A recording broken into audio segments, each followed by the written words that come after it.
Assalamualaikum warahmatullahi wabarakatuh. Madayaw, ugmaayong adlaw kaninyong tanan. Magandang araw sa inyo lahat. Ang impeachment complaint na inendorso ng akbayan ay isang papel na walang kalakip na kahit anong ebidensyang magpapatunay sa mga paratang na isinasaad dito. Hindi na ito bago. Matatandaan na ang impeachment laban sa akin ay naging sagot nila sa aking pag-alis sa gabinete. Isang hakbang na isinagawa dahil hindi na maipaliwanag ng Pangulo ang patuloy na pagkalugmok ng bayan sa kahirapan dulot ng kanyang kapabayaan at bisyo. Noong 19th Congress, binuksan pa nila ang isang Investigation in Aid of Legislation, hindi upang lumikha ng batas, kundi upang magsagawa ng isang malinaw na fishing expedition para sa planadong impeachment laban sa akin. Paulit-ulit nilang ibinandera ang isyung Mary Grace Piatos bilang umano'y bahid ng katiwalian.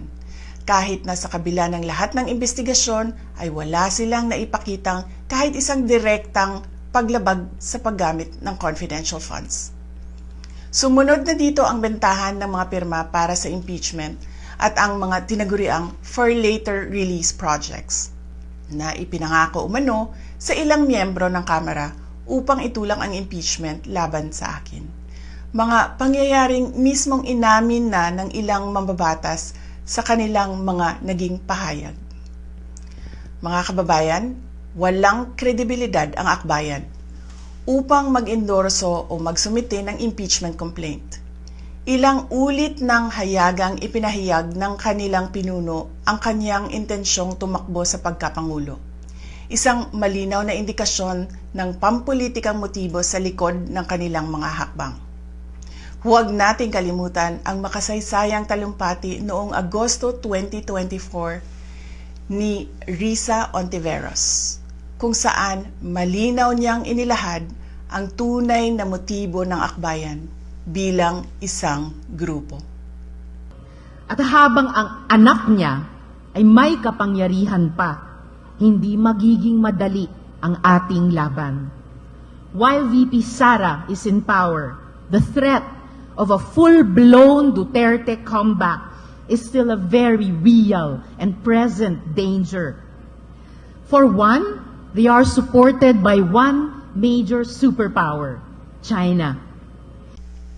Kaya malinaw na lahat ng ito ay isang uri ng harassment at pang-aabuso sa proseso ng impeachment ng grupong akbayan.